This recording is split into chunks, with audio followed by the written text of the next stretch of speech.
Thank you everyone for joining us today.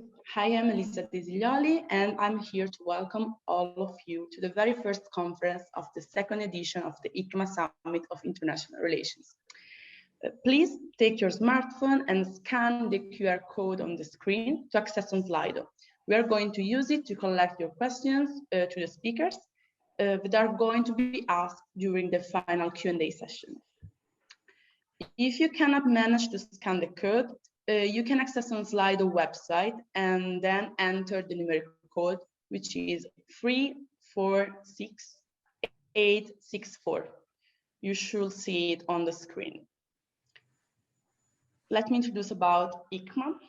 Hikma is a student association which wants to build experiences and opportunities. The goal of this summit is to create a space where all of us can express ourselves and enjoy a constructive debate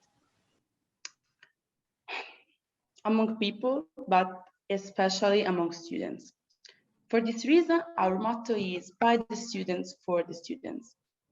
We want to raise awareness and encourage a concrete action, as we believe that the global challenges require a collective engagement. Hikma wondered about why climate change is important. What are the consequences if we keep the same behavior? From this questioning, we wanted to organize this conference and to analyze how everybody is affected, even indirectly. The degradation of biodiversity and calamities are only parts of the manifestation of this change. The environmental vulnerability is one of the aspects we are going to talk about.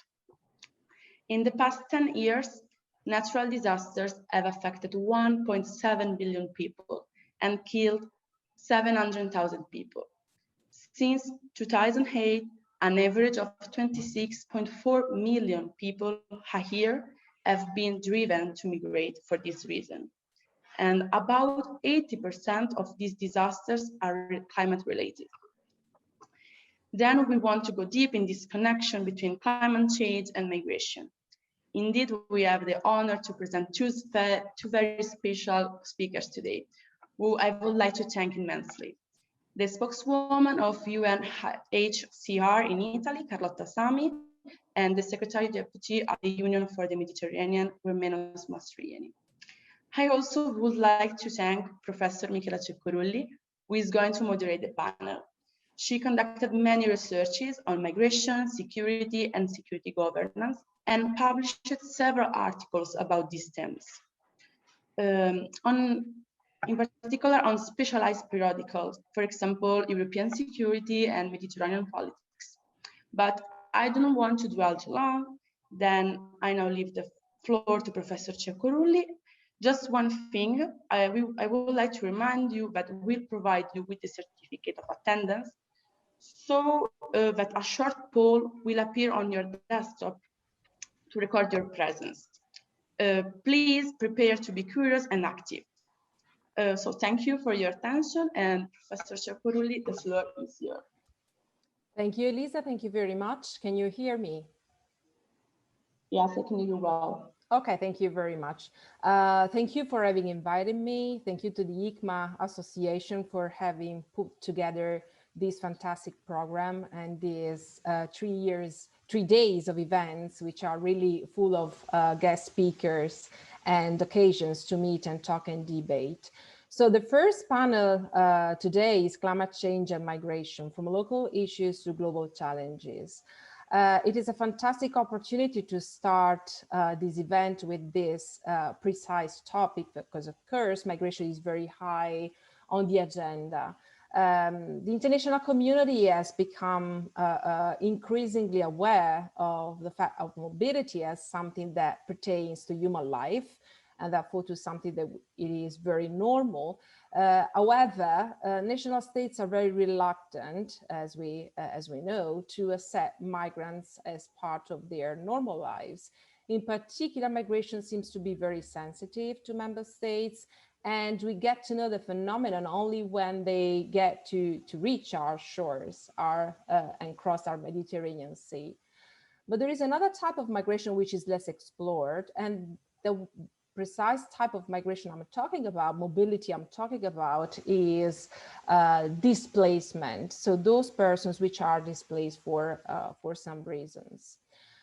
We normally tend to relate displacement with hard security issues. So issues related to conflicts, civil strifes, ethnic conflicts, and so on and so forth.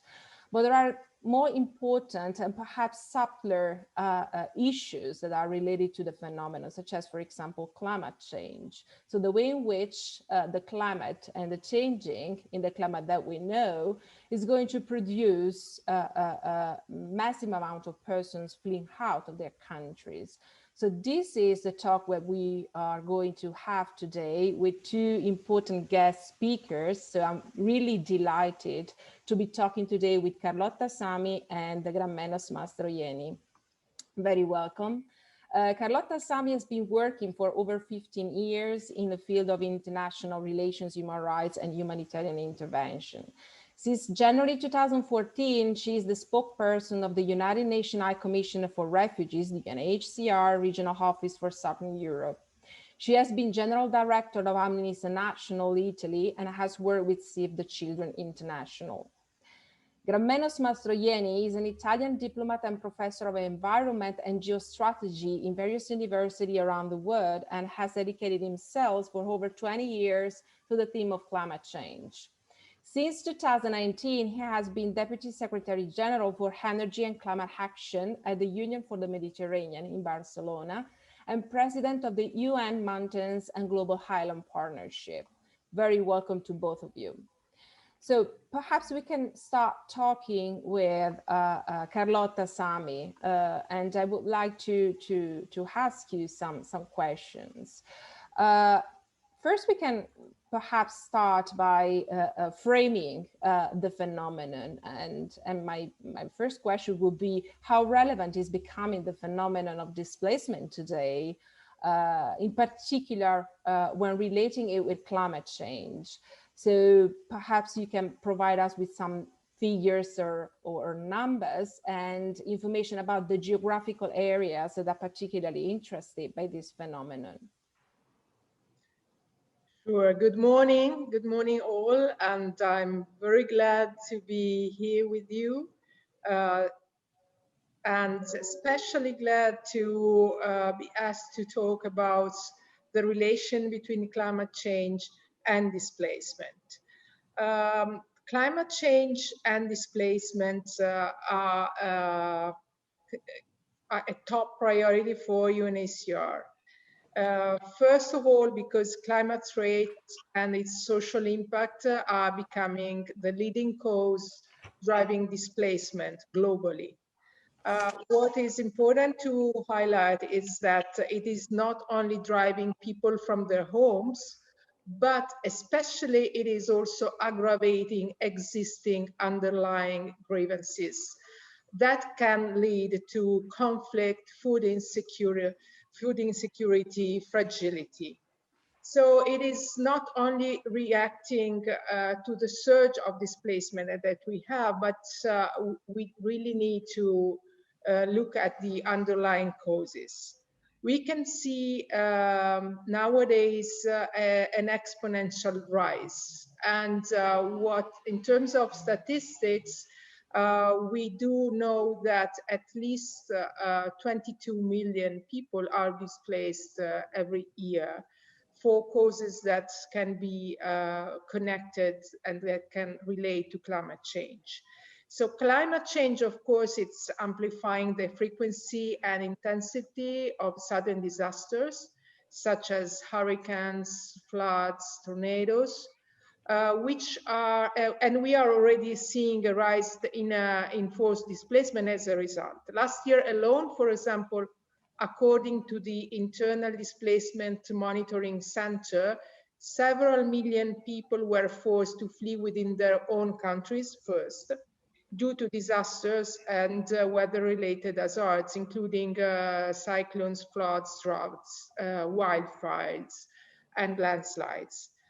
But people are moving because of a combination of conflict, natural hazards, competition for resources, that are leading to a lack of hope and basically are creating a situation where not only we have food insecurity, but we are also having absence of education services, absence of health services.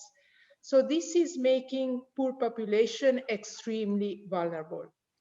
In the future, what we expect, however, is that it will be even more difficult to understand why people are moving. It can be because of lack of food or education services or job, or simply because people have lost their hope to survive.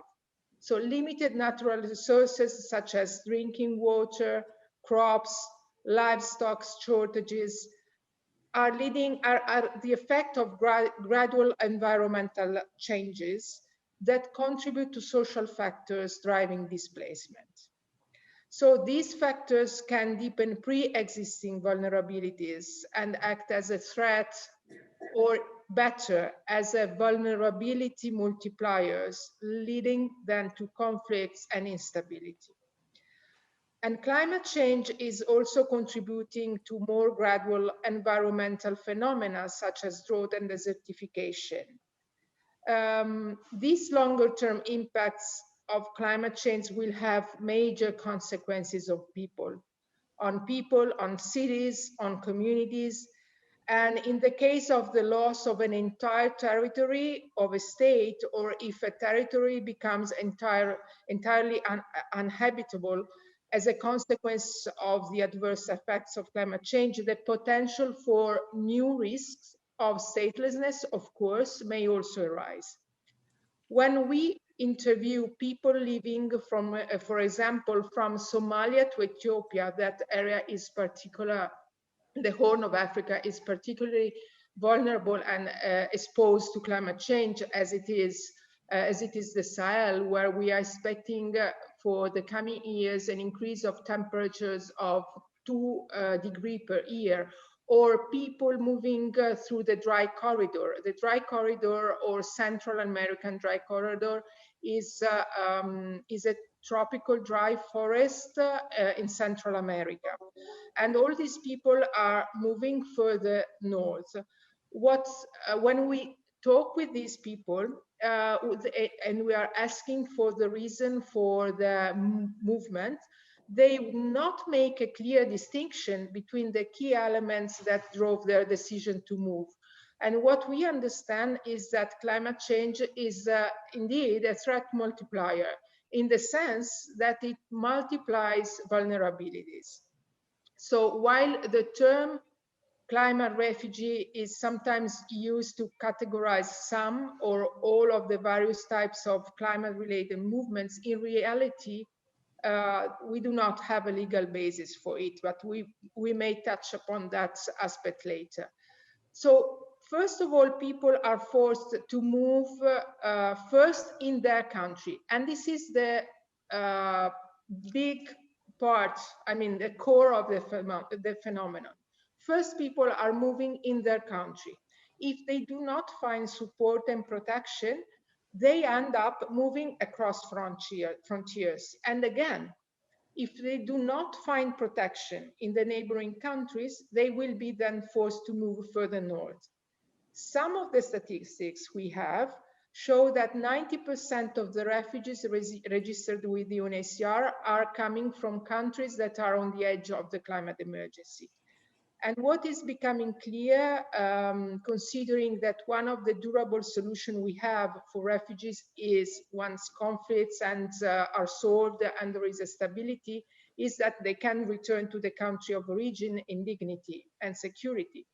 But if we add conflict, poor governance to the effect of the climate change, so we know that these solutions will not be available anymore. So what we are already seeing is very low rates of voluntary repatriation of people to their homes.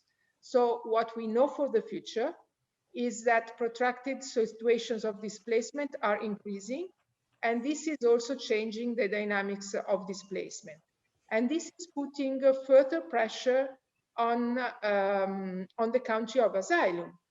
And if we know, as we know, that 80% of refugees and displaced are hosted in poor countries, not in northern countries, not in Europe.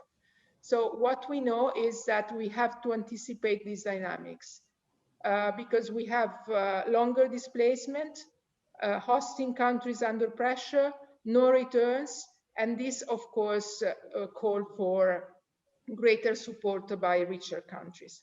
Also because another element that we know is that science is saying that we will not see a decrease of temperatures before 50, 60, probably 70 years. So it's better to start putting all these elements into our planning. And I will tell what we are thinking in terms of planning for UNHCR, but I can already anticipate that this emergency is a global one and cannot be addressed by one state or bilaterals. What we need is an holistic approach, gathering together states, donors, the private sectors, academia, civil society. And last but not least, we need to bring into the discussion, we need to bring that discussion to the ground level, because now it's a very high level discussion, okay? A top-down discussion, but we need to bring it to the ground level, involving the communities and finding out directly from them what are their needs, because of course people do not want to move this if they are not pushed to, and we need to start considering communities as part of the solution rather than threats. Okay, thank you very much. We have already a lot of points that have been underlined, which are really very good starting point. First of all, that displacement is most of the time a combination of factors, of food insecurity, the absence of services, and in this sense, climate change operates as a kind of a threat multiplier, which is going to increase the vulnerabilities of the persons.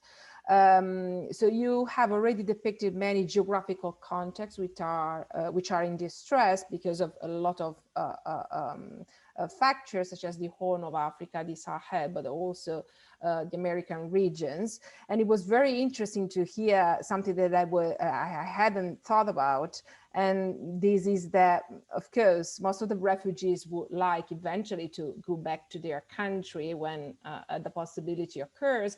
But if they have no country to go back to, that's going to be a problem. And this is going to even burden, pass me the term, on asylum countries, so the countries which are hosting these refugees and these asylum seekers, these displaced persons, sorry.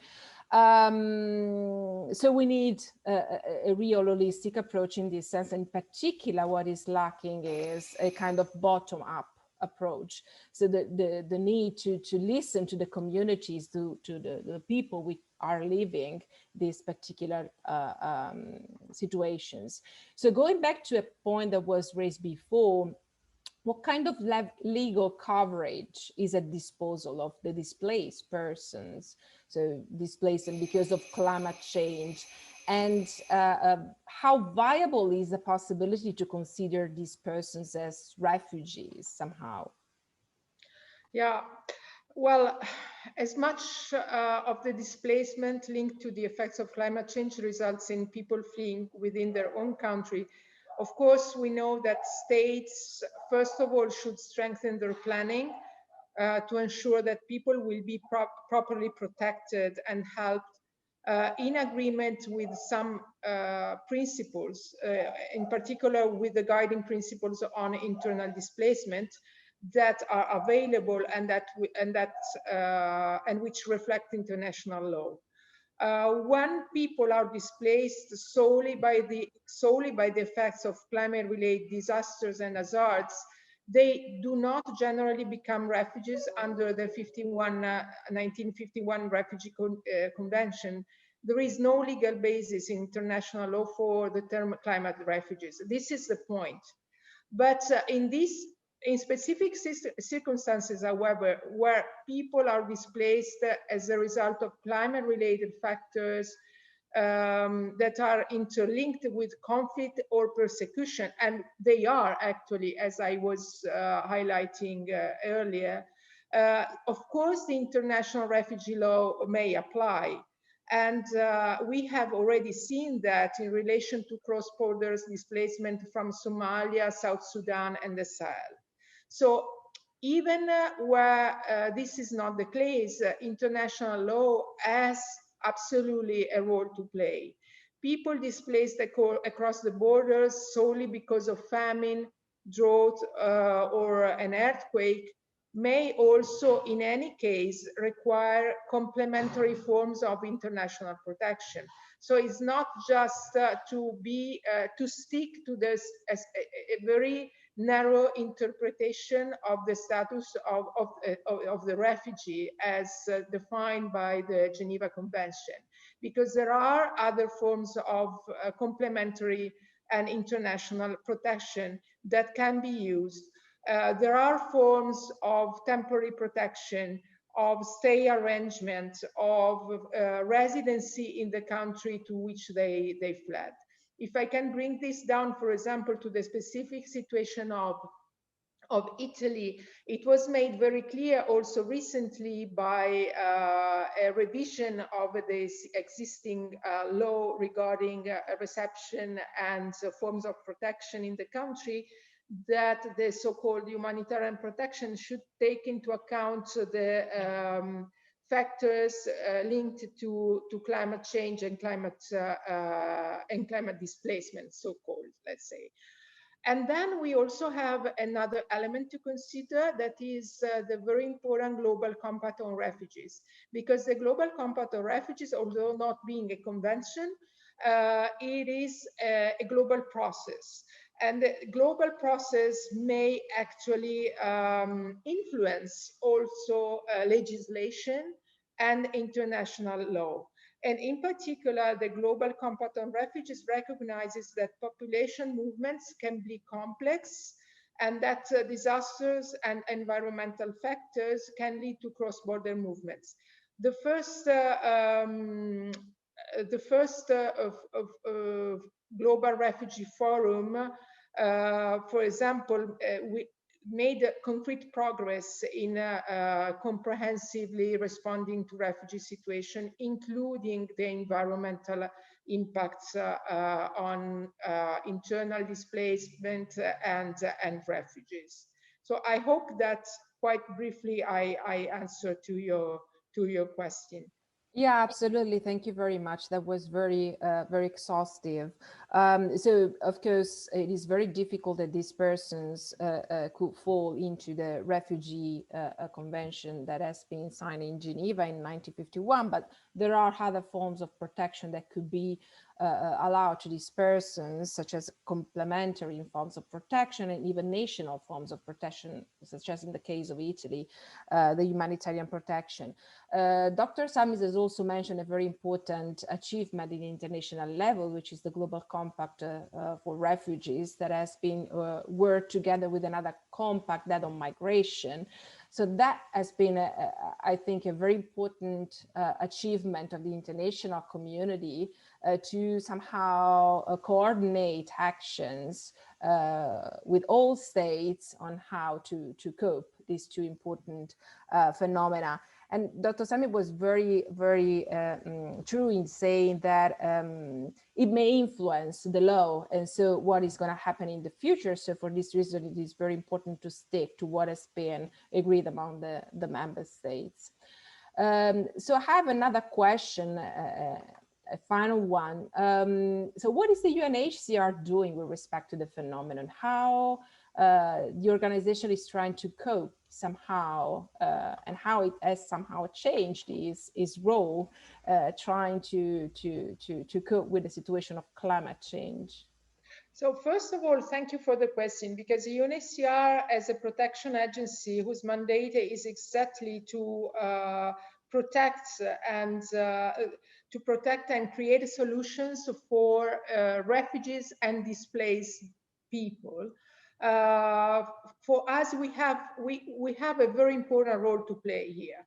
because displacement is one of the main effect of climate change. So first of all, linking to your previous question, UNHCR is committing to advancing legal policy and practical solutions for the protection of people displaced. Then I have to say that our work, UNHCR work on climate change, is long-standing. It is nothing new to us, but of course we have to improve. We have to be very effective working with our partners. Over the past 3 decades, we have been working on numerous fronts in cooperation with states. Now, of course, we seek to respond to the displaced people to ensure protection, and also helping states to develop law and policy. How we work, first of all, field-based activities, because we need to work on 2 fronts, mitigation and adaptation. So first of all, we need to prepare for and respond to internal and cross-border displacement. In terms of preparedness in countries that are prone to conflict, violence, or disaster, we work with states and the other UN agencies to ensure that they are prepared for emergencies. These include contributing protection expertise, advances in forecasting, data analytics, coordinations. And in terms of response, we work with the UN and our partners to respond swiftly to displacement. When we have a field presence in a country, when a government requests the support, when there is an interagency agreement. In these cases, UNHCR is mandated to lead on the protection, to provide shelters and co-relief. In terms of legal advice and technical support, we support states and the global framework of the international community to develop new laws and norms. For example, UNHCR worked together with the Georgetown University and other partners developing a planned relocation guidance. We also provide technical support to the UN Framework Convention on Climate Change, because we are a core member of the Task Force on Displacement. And we work and we are very much involved in the platform on disaster displacement. Then we promote, of course, policy coherence and research research and knowledge, of course. More specifically, in terms of the operation, we have several examples. For example, in Rwanda, or what we are doing in Jordan, in the Azraq and Zaatari camps that are very big refugee camps for refugees. We prioritize several key areas to mitigate the environmental impacts, because of course, when you have massive movements of people, the climate impact may be huge. Okay, so we promote transition to renewable, sustainable electricity for refugee households, to allow also for learning, working, and to increase the safety at night. You have to think that kids, for example, need to study. And if they do not have electricity in the camp, they cannot study during evening hours. Or especially girls, they need to reach the toilet, maybe during the night, and if you do not have light, that can be very dangerous. Then we enhance refugees' access to clean, modern fuels and technology for cooking to reduce dependence on charcoal and firewood. We work also to attain renewable energy and energy efficiency in our offices and facility. And last point, forest management. We are very much engaged in mitigating the impact of refugees on the forest resources, and through reforestation. This is something we are doing very much, for example, in Rwanda. And in terms of climate change adaptation, we work on resilient agriculture and livelihood diversification. We promote climate-informed master planning for refugee settlements that are focusing across all the sectors that are the pillars of any refugee settlement, such as water and sanitation, health, shelter, livelihoods, and energy. Well, much more, but basically we work to innovate very much also the agricultural and the ecosystem services to increase the resilience of agro ecosystem and to increase also the capacity for communities to be, to adapt basically to new conditions that may be very dire actually.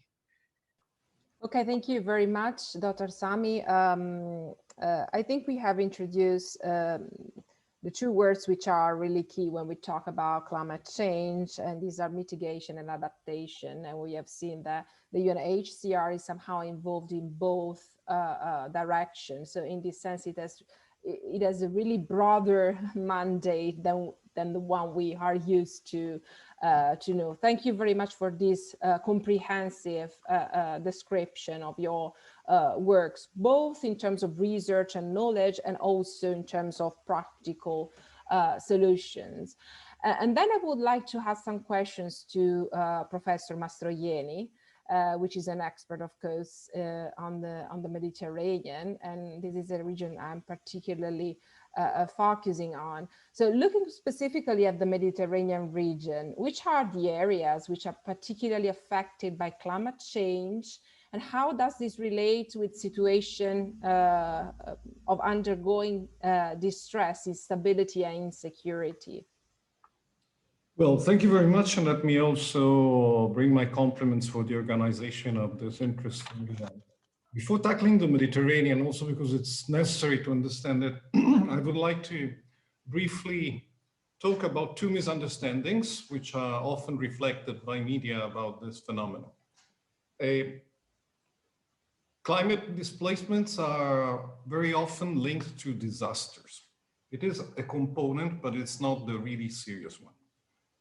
Climate change affects human communities in three ways. It impacts human physiologies, like heat waves or the enlargement of areas of epidemics.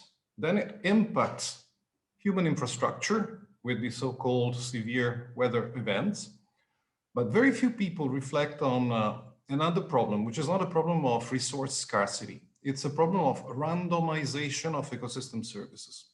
What happens is that this more energetic climate, we intake the equivalent of the explosion of 400,000 atom bombs per day due to greenhouse effect, makes climate absolutely chaotic and unpredictable.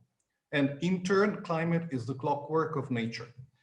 It means that most human activities that rely on the predictability of ecosystem services and also of climate patterns become impossible to organize. You cannot seed your field if you haven't the slightest idea of when it's going to rain. I was 2 years ago in Mali, and there was a certain panic among farmers, not because there was no water, but because it started raining before. So it is this unpredictability of natural cycles that destructures agriculture, but also urban economy, and that as a chain effect makes it very difficult for livelihood to be maintained. The second point I would like to touch on is the idea, this word, which is really misplaced, of climate migrants. There are no climate migrants. A migrant is someone who has at least a small portion of free will to move to improve its condition. Now, we tend to think that the poorer you are, the more you want to migrate, but that's not true. Below a certain level of income, you cannot migrate. You're just too poor to contemplate moving somewhere else. So at this stage, with the exception of some very severe impacts, at this stage, climate change, like a drought, can be absorbed by the same people who can contemplate migrating. They are at the level of income in which they can absorb the effects of a failed harvest. Those who cannot absorb it are those who cannot migrate, those who are into the so-called poverty trap.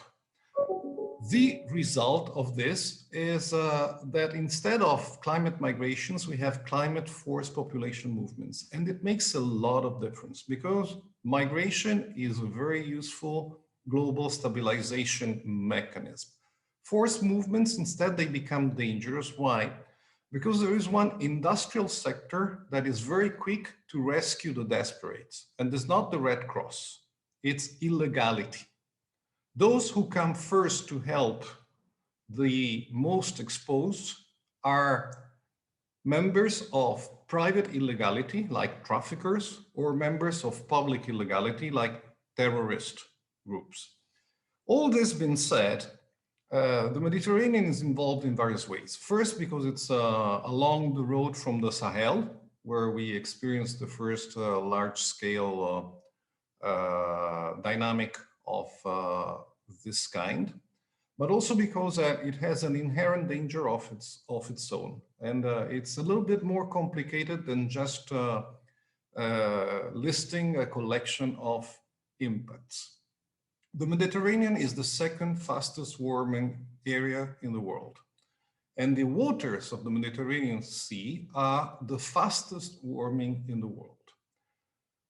What does it mean, starting with the waters? Well, you know, the presence of the Mediterranean was absolutely central in determining our identities and interests in many ways, but also because the Mediterranean acted as a stabilizer of climate, making it more predictable. The agricultural revolution and the birth of the first great civilizations happened around the Mediterranean, not because around here there were smarter people, but because around here there were high conditions of predictability granted by this large and closed mass of water. But if this mass of water intakes a lot of energy, it reverts its function.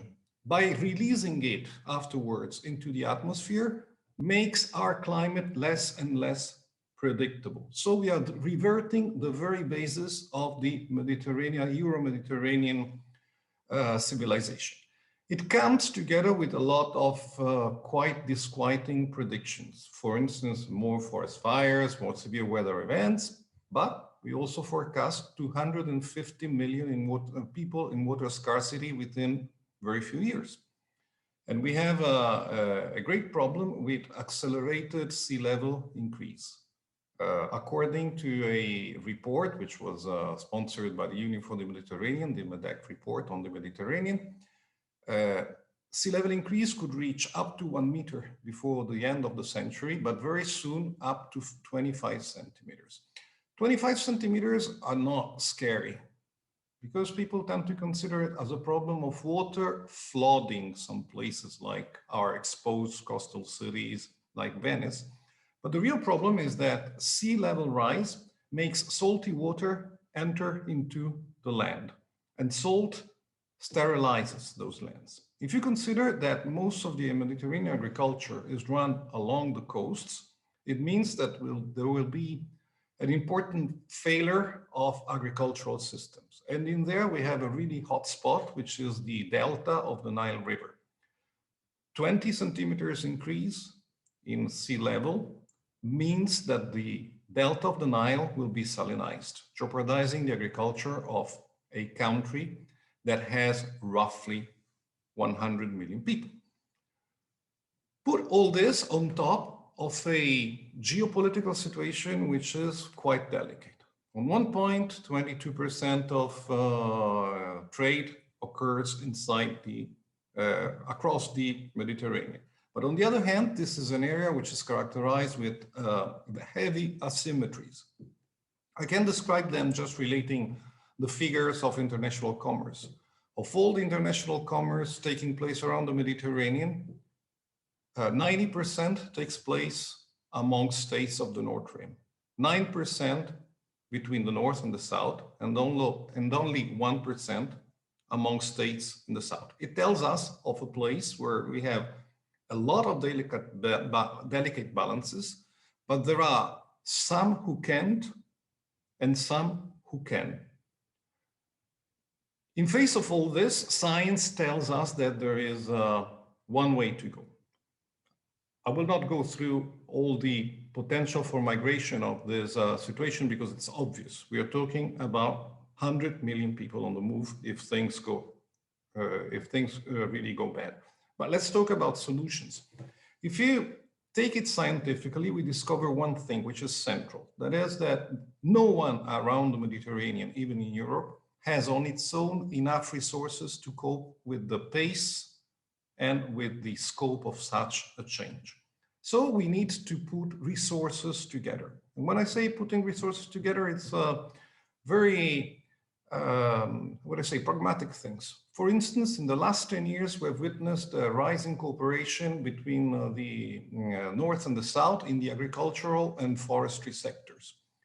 Why? Because the species that are vital and productive in the South now can be the one species that can save our agricultures and even economies in 10, 12 years. So this sector has spontaneously realized that and they started cooperating.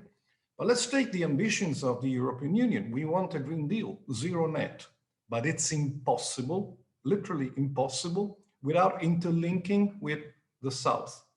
Why? Because you need a certain renewable generation power that is only present in the South, not only for the electric grid, but also for green hydrogen, which is the only viable solution to have zero net in transportation.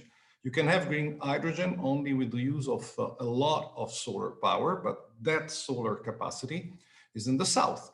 Also, states in the South have to interconnect their energy grids because at this stage, renewables are important in quantity, but not stable. So they have to be backed by traditional networks, but national or regional networks, fragmented as they are now, are not enough. So there has to be. We need to share technologies. And when I say technology, when we say technology, we think about technology transfer from the north to the south. There is one component of that. But what is technology? Technology is not only recent industrial achievement. Let us think about one problem we have in Europe. We will be facing very soon the problem of managing drylands. But who has the experience to manage drylands? Who has been cultivating them during 3,000 years? It's in the south. If you go in the south, you go along the Silk Road, you will find buildings that are cone-shaped and are called yakchal, where the temperature is constantly between 0 and -4. They were used by traders to deposit perishable goods, and they do not spend a single VAT. And there are many examples of this thing. So the only viable solution is that around the Euro-Mediterranean region, we put our resources together. The beautiful thing about this is that if we do nothing, in front of us, there is an era of enhanced competition that can become violent with all the displacements. But if we do the only thing that science tells us to do, there is an unforeseen gift. Because all we have to do to tackle climate change by building a cooperative economy is exactly all we have to do to overcome the asymmetries that are there. And it's exactly all we have to do to achieve the only one thing that the Mediterranean never achieved. The Mediterranean has been a sea of civilization, but it has never been a sea of peace. If we do what we have to do to tackle climate change, automatically we're doing what we need to finally reach peace in the Mediterranean. Thank you. Thank you very much. Thank you, Professor. It was really very, very interesting and insightful. So there have been two words that have recurred in both of guest speakers' talk, and these are the unpredictability of the phenomenon and therefore the necessity to anticipate somehow what is already occurring. And the second one is that to put resources together, to coordinate and to cooperate, and this is really the recipe, I guess, for going on and for coping with what is happening. Professor Mastrojeni was emphasizing how problematic is, of course, the problem of displacement, mostly because it, of course, creates or nests with potential illegality. And this is going to worsen some situations that are already under stress, in particular geopolitical reasons. You have already mentioned some of the recipes for the future. So what should be done in order to tackle the situation, or to avoid that situation is going to go even worse. But which have been the main obstacles? So why there is so much difficulty in coming together and in coordinating efforts in order to cope? Well, there are many difficulties, but they are being overcome. And it's a multidimensional question that you're asking me. First, let me precise that this phenomenon is becoming global, although it's not yet globally interlinked, and it concerns 79 different spots in the world. Normally, it's places where a fragile ecosystem overlaps a fragile society, and there are especially 5 ecosystems that are like that: the Arctic, the mountains that nobody talks about, but which are the real dangerous point, the islands, the drylands, and the forests. What do we have to do? Well, what we have to do is something which is counterintuitive in 2 terms. The first is that we have to embrace a cooperative economy. Until a little time ago, and I'm talking about 1-2 years, this was considered against the interests of companies. But now the whole economic and financial world is shifting to the idea that this way to do business and to do finance is actually not only saving the world, but it's also providing more income. So that kind of difficulty that showed, big corporate interests against some sort of policies that were considered as introducing costs that would undermine competitivity is not there anymore. They have understood, as everyone has understood, that actually acting by this, you become more competitive, and you have a sounder investment, it lasts longer, and things like that. So that big problem is under the way of being overcome. But then there is a political dimension to it. The sense that the kind of economy that we've been applying is the fruit of a culture that is thousands and thousands of years long. And this culture is characterized by a big misperception. Generally, we can try to manage the global balance that gives us a viable planet through something that looks like a matrix that interlinks relevant dimension to the balance. To have it very, very simplified, we can imagine a 4 cases matrix, one that puts into dynamic correlation 4 sectors, which is environment, development, human rights, and peace. We have interpreted so far this relationship as a trade-off relationship, as though among those 4 sectors, which are also 4 values, there is always some sort of competition. And among the 4, we have elected one as being more important, which is development. In the name of development, we have sacrificed human rights, thinking that afterwards fast development would overcome the problem. In the name of development, we have sacrificed peace. And above all, we've always thought that there is a trade-off between the protection of nature and development. But this is strictly not true. The idea, if you look at our system as a compound balance, you discover that the more you protect the environment, for instance, the more you have chances to develop. It is the theme of the whole European Green New Deal. But this is also the logics of this powerful instrument, which is the 2030 agenda. If you see it, it looks like a matrix. It's a 17 cases matrix that are all interlinked. According to this new realization, there is no trade-off among those dimensions. There is a synergy. It took some time to become understood, but now it's working. It's working both with policymakers and with the corporate world. They understood that there is nothing to lose to kickstart cycles of restabilization by leveraging one or the other of these sectors rather than putting them into a competition. We have a missing point of the equation. Why are not things working now? We are in a very good moment. They are on the verge of working, but there is one problem that remains. And it's against the normal narrative that people like. The one narrative that animates many environmental movements. Normally we think that there is a world in which the good people would do everything they could, but they are obliged by an obscure coalition of governments and multinationals not to do it. Well, at this stage, it's exactly the contrary. The governments have made mistakes, but they are the ones who started trying to do something. And now they're understanding their mistakes, doing it better, and things like that. The companies might not have pure hearts, but they understood that it is not only world saving, but also convenient to be sustainable.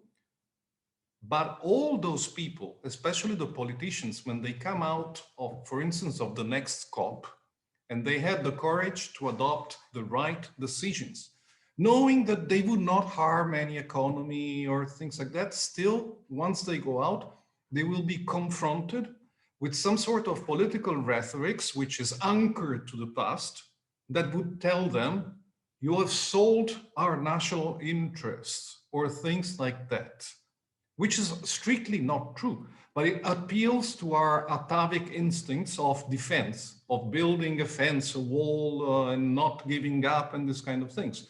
So basically the real problem now, and paradoxically, is not the bad governments, is not the wicked finance. The problem is us. We have to authorize our governments to strike the right decisions. They would like to. I participate to the climate negotiation. I've been into them for a long years. I participate to biodiversity, desertification negotiations. And I can tell you, the governments would like to do the right thing, but they're afraid of a certain reaction once they come out with the right decision, because it's part of our instincts. We still think that we have to defend our interests against someone else, while science tells us that it's the other way around. I thrive if you are well too. Okay, thank you very much. This is really refreshing because it gives us a completely different perspective, and I think it's very thoughtful. Thank you very much. So I think we have now time to open the debate to the students. Maybe they have questions that they want to share.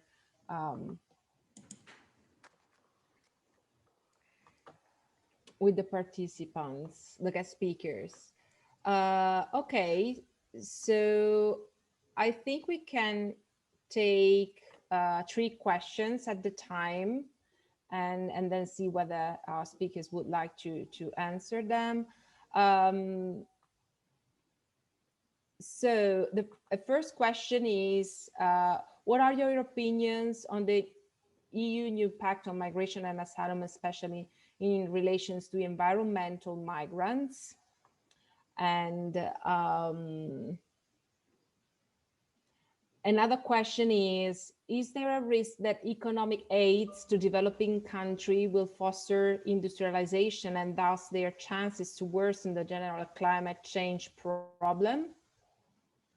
And another one is, how could governments concretely face overpopulation in areas where people will move in the next years due to climate change?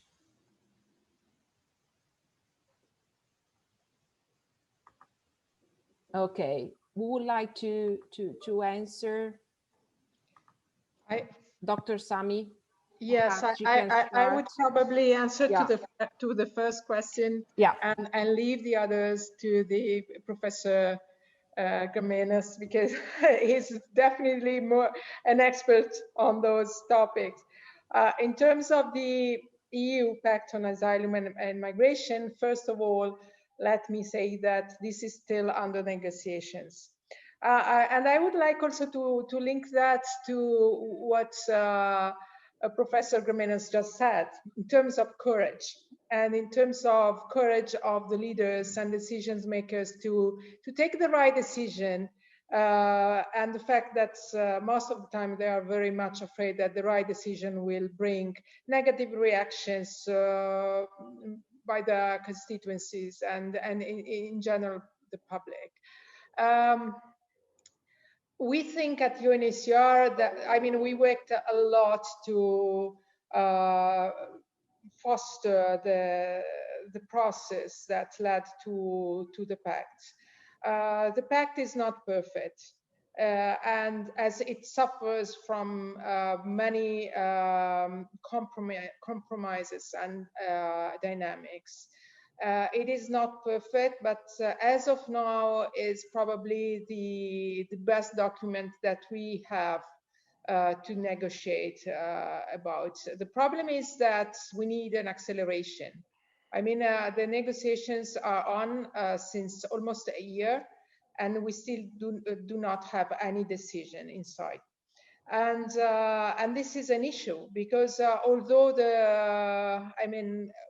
what is publicly said is that arrivals are increasing and we do have a new emergency in the Mediterranean, we do know that numbers, especially of sea arrivals, have been decreasing since 2015. We do not have any emergency in the Mediterranean, if not a humanitarian one, because we do have this year only over 500 people that died in the Mediterranean. So we do have a problem, a real issue in terms of coordination of rescue efforts by states in the Mediterranean. We have a huge gap there. And then we have still a huge gap in terms of policy and planning, in terms of reception and redistribution of migrants and asylum seekers across the European Union. And so we are expecting more people to cross the Mediterranean this year, both the Central Med, the Western Mediterranean, the Eastern Mediterranean, especially the Central Mediterranean. But just remind that Italy this year is receiving by sea not more than 13,000 people. That is absolutely a manageable number of people. Of course, this represents a burden if Italy is the only country managing the arrivals and the reception and the asylum requests of these persons. But we know that many of these persons will not be willing to apply for asylum in Italy. So it would be very not only visionary, but simply functional if other, and especially Northern European countries, will take this issue as a serious one and will just decide to help receiving and managing the presence of these people. And we know also this to link with the topic of today, that many of these people are not moving because they are seeking protection. These are mixed movements, but what characterizes these movements is that they originate because of different reasons. But when these, especially across what we call the Central Mediterranean route that originates mainly in the Horn of Africa and in the Sahel, we know that people move maybe because they are displaced or they are forced to move. Others decide to move because they simply want to study or they want to find a better job. But as much as these movements are not organized in any manner, or are not even protected or provided with resources, okay, they end up in the illegal system that was mentioned before. So at the end, when they arrive to Libya, and then when they succeed in arriving to Europe, they have been so much abused that welcoming them requires also protecting them, and in any case, taking their vulnerabilities in charge.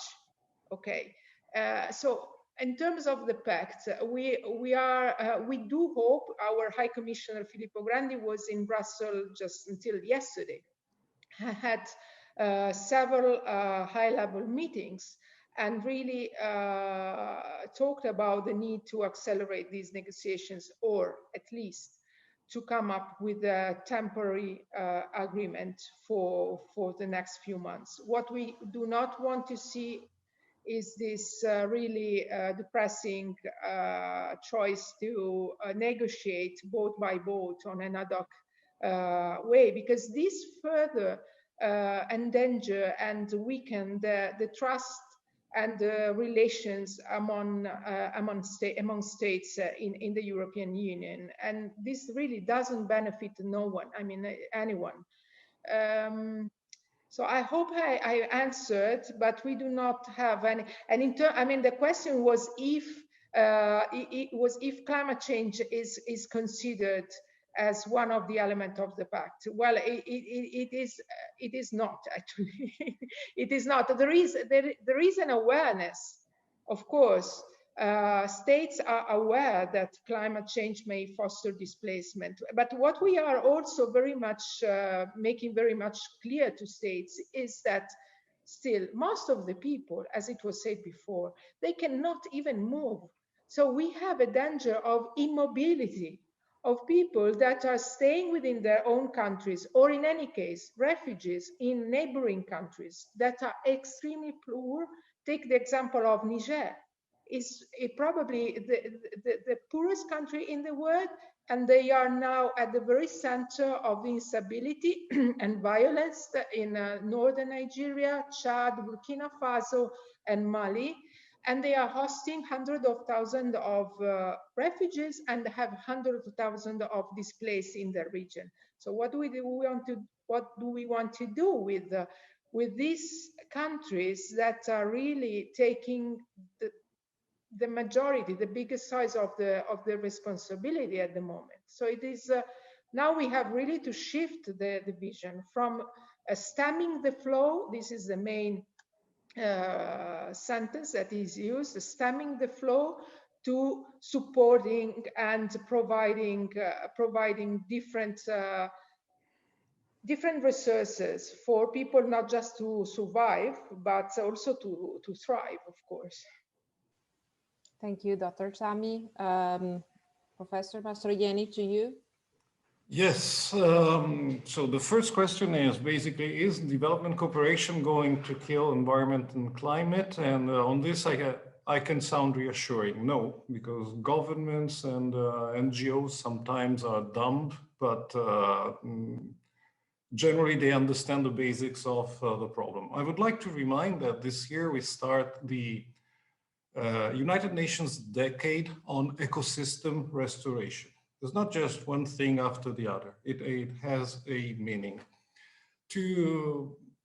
We have understood that development cooperation has to be a feeder of local sovereignty according to local approaches to economy. So there is no imposed industrialization that is sought anymore. It used to be like that. You know, there was a period in which, as a reflex of the dominating economic doctrine, development cooperation was about building dams and new huge roads and this kind of things. Today, it's more a so-called integrated territorial approach. Let me also tell you that this is very much reflected in the climate negotiation, exactly when it comes to action to help the most fragile areas. The unblocking moment of the negotiation was the Paris Agreement. The Paris Agreement came with some provisions, and it came together with the constitution of a fund, which is called the Green Climate Fund, that is bound to be very, very rich, ideally $100 billion per year. Until the Paris COP, the problem of climate change was perceived in a very industrial way. It was linked to its main cause, which is fossil fuels. And so it looked like all the solution would have to revolve around energy. Anyway, we came to a solution, and this fund was constituted with the implicit idea that it would be, this money would be used to help adopt better sources of energy in developing countries. But the developing countries replied, thank you, we need better energy, we need more secure energy, but our number one priority is to manage our ecosystems in a way that they are sustainable and productive. And this, although it did not really help hit the press, was really game-changing. Now, inside the whole negotiation dynamics, inside the whole provisions that are taken, there is one first priority, which is make the ecosystems viable, protect them against change, because a viable ecosystem is the one that provides you with those services that allow you to have an economy. So now there is awareness of the fact that development cooperation doesn't mean having everywhere in the world pass through the destructive steps experienced by Western economies. So on that point, yes, we can feel ourselves safe. Concerning the second question, it's different if we tackle it in the present situation or if we look at future possible scenario. In the present situation, that is of important volumes, but not unmanageable, I think that the right attitude is to shift from considering it a problem to considering it a potential for solutions. Population movements do not only come with a burden, with a problem, with a conflict. They have a lot of potential. And even in the step before, which is preventing population movements, there is a lot of potential. Let's take Sahel. Sahel is desertifying very quickly, and this introduces a huge problem of land degradation. Except that if you want to recover an hectare of land in the Sahel, it costs very little, around $150 to $100. I will explain you how we do that. And the co-benefits that arrive are huge. So let me explain you. The Sahel is not desertifying because there is less water. It's desertifying because the same amount of precipitation is falling in a shorter time. Now, you have to consider that the soil in the Sahel is mainly clay, which is not permeable, does not easily absorb water. And on top of that clay, there is a tiny layer of softer soil, which is rich in nutrients. So if you take a soil like this, a scattered rainfall is the blessing of fertility. Instead, a rainfall that falls heavily makes all this soft soil on top be washed away. How can you cope with that? Simply digging little sinkholes on the land. You spend nothing, but immediately you have an almost violent regrowth of vegetation. Through this regrowth, you have a powerful mitigation effect because for growing plants absorb carbon dioxide from the atmosphere. Then you have another effect which is fantastic, which is of local temperature mitigations. You know, imagine that China and the United States tomorrow decided to stop emitting carbon dioxide. It would be fantastic, but the benefits would not go distributed first to those who need it most. In the Sahel, they needed a lot, a mitigation of temperature. And the only way to do it is through vegetation, because right now, desertification is bringing a shift in temperatures, which is not by 2-3 degrees, it's 15 degrees. Imagine you have sun on top, which is reflected by barren land below you, and it makes like an oven. These lands become unviable for living or for working. If you grow a layer of vegetation, you only have the sun on top. And so it goes back to a viable temperature.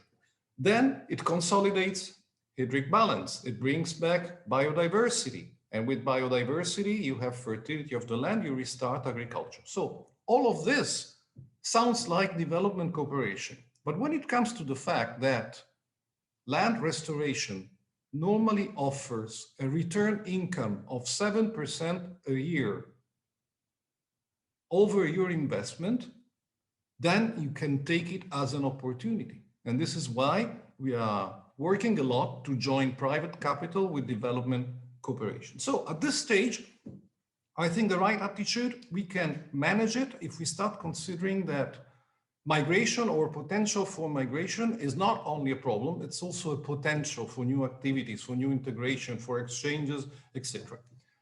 If we don't do the right thing and we go towards future possible scenarios, then there is another problem. The worst geostrategic scenario linked with climate change is the thawing of the glaciers of Himalaya in the Kush and Pamir. If this occurs, it occurs abruptly, because beyond a certain temperature, the glaciers do not just thaw, melt, they collapse. And one in Europe would be tempted to think, I'm so sad, but basically who cares? It's the Himalaya, it's not my home. And I'm sorry that we lose the beauty of some alpine landscapes, but then we would forget the Roman Empire crumbled not only because of internal problems, but also with the arrival of some populations that we generically dubbed the barbarians, but were put in motion by climate fluctuation in Central Asia. So things that happen in the Himalaya can hit us. And what can happen in the Himalaya? You know, whenever you lose a piece of this fantastic balance like the glaciers, you do not only lose its presence and beauty, but you also lose the function it performs to keep global balance. Glaciers have a lot of functions. One of them is fundamental for us. They are the regulators of an orderly outflow of water to the plains. Imagine north of the Himalaya, there is a terrible water crisis. The Aral Sea has shrunk 13 times. The most powerful rivers, the Sirdarya and Damodari, are really in terrible conditions. South of the Himalaya, there is a monsonic climate. It means that a dry season alternates with a very wet season. What do glaciers do? They store the excess humidity of the rainy season and release it gradually during the dry season through a network of rivers that irrigates plains where 1.4 billion people are located. If the glaciers suddenly crumble with no time to adapt to this change, populations in the mountains suffer a lot. We are talking about 913 million people at immediate risk of migration. And in the plains, it's a tragedy because they will have to cope with an unmanageable alternance of droughts and floods. Now, let's go back a few years.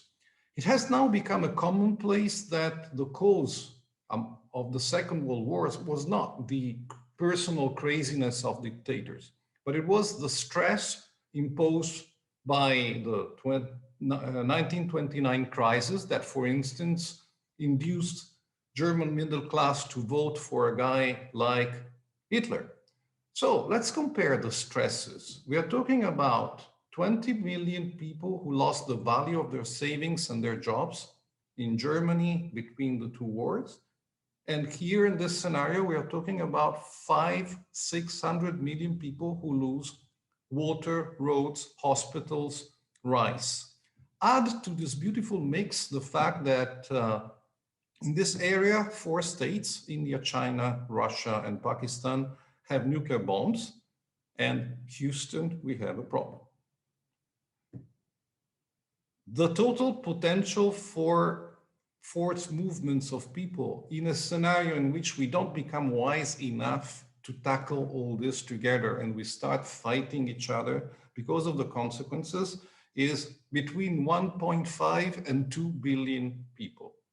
There is something which is unmanageable. So what we have to do is work now to avoid this. If this happens, God only knows. There is no rational approach to that.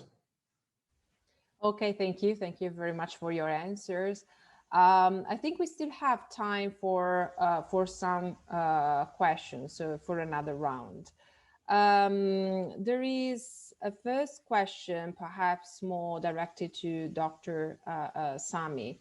So this is related to the Global Compact for Refugees, and the question goes as if receiving countries are likely to contribute to the situation of refugees in countries of origin or in transit countries, given that they have to provide more funds. And I would add also how ready these countries are to implement resettlement plans. And then there are two other questions that are of interest, I think.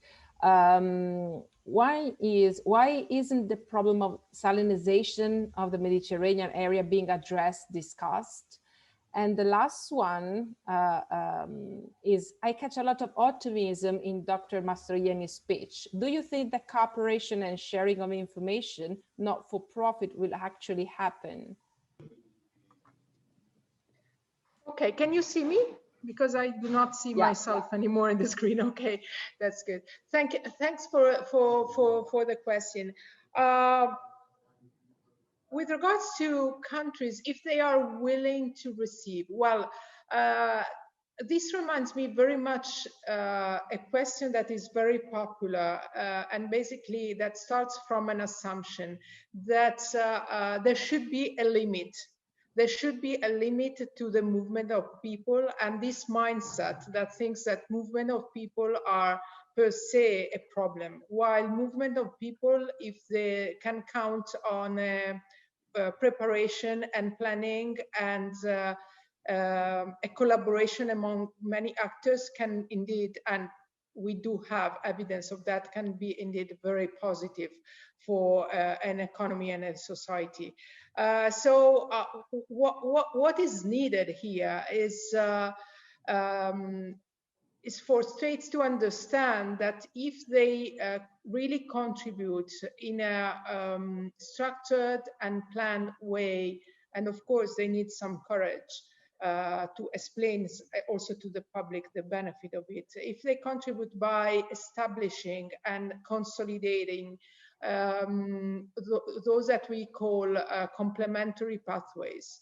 I'm speaking specifically about refugees, okay? The migrants that are the majority of people that are moving is not under the mandate of UNHCR, so it requires very specific and different solutions.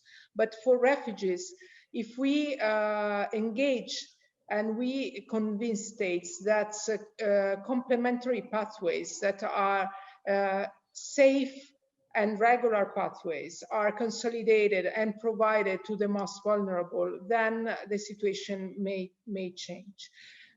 You can imagine how many times when I am, for example, at the docks, there is every time I am at dock receiving people arriving from the sea, in a big group of people, you always find people that are telling you that they are moving because they have family in Europe, for example. Just 10 days ago, I met 3 siblings, 10 to 14, and they were traveling from Mali and then through Libya just to be reunited with their mother that is in the EU. I do not know if in Italy or in another country. Anyway, those kids basically were taken into an horrible journey, and had to pay and to pay traffickers for something that was absolutely a right. But there are many others, like students and also refugees that just very much need a strong health system to treat the diseases or other vulnerabilities that could benefit of resettlement and humanitarian corridors. If you think that every UNHCR has a list of almost 2 million people who need these pathways globally, it's not a big number. If you think that under our mandate we have over 80 million people and over 25 million refugees. But last year, in 2020, just as few as 23,000 people could be resettled globally. So we really need this, we really need states to understand that complementary pathways are part of the durable solution, and that can really benefit also their countries and their communities, because they are safe, they are functional, they can really bring something positive. We were quite relieved to learn that the European Commission is engaging very much with that at European level. There will be a high-level event organized by the Commissioner by the European Commission at the beginning of July, exactly to engage EU countries to allow more people to come to Europe safely through many different complementary pathways. On that regards, Italy was very much at the forefront. For example, the humanitarian corridors that were organized by not actually by the state, but by civil society and churches, were very successful and have been exported also to other EU countries. So we very much hope to see this solution expanding in the near future. Okay, thank you, Dr. Sami. I pass the word to Professor Mastrojeni briefly, because we are running out of time. Yes, if I got it correctly, there are two questions, optimism and silencing. Let's start with optimism. I wouldn't be optimist if by proposing an economy of cooperation instead of an economy of competition, I would be proposing an economy against the market. But the problem is that money goes in that direction, and I believe that money is a really strong force. This kind of economy is being embraced now by business and by finance. Finance is shifting most of its assets towards this way of doing business. So if there is no more competition, no more misunderstanding between what is needed for the world and what economy wants, which is money, then I start to become optimistic. Salinization, to cope with salinization, there are two ways. One is infrastructures, artificial infrastructures, some walls, etc. It's not only a problem in the Mediterranean, for instance, is being tackled a lot in Vietnam, in the delta of their rivers and things like that. But then there is another system which I think is much more effective, which is the so-called nature-based approaches. In other areas, you solve it with mangroves, which are plants that grow close to the coast in semi-saline waters and things like that. Here too, in our ecosystems, we have vegetation, plants, ecosystems that can be reactivated to cope with that. It's a little bit longer, it's not immediate, like a big wall, but it works more and it brings many more benefits than just building a wall. And I hope I answered that. Absolutely, yeah, absolutely. Thank you very much. So I think we are at the end. I'm very glad for this discussion, this debate. It was really very insightful, and there were a lot of other very interesting questions, but I guess we don't have time for them.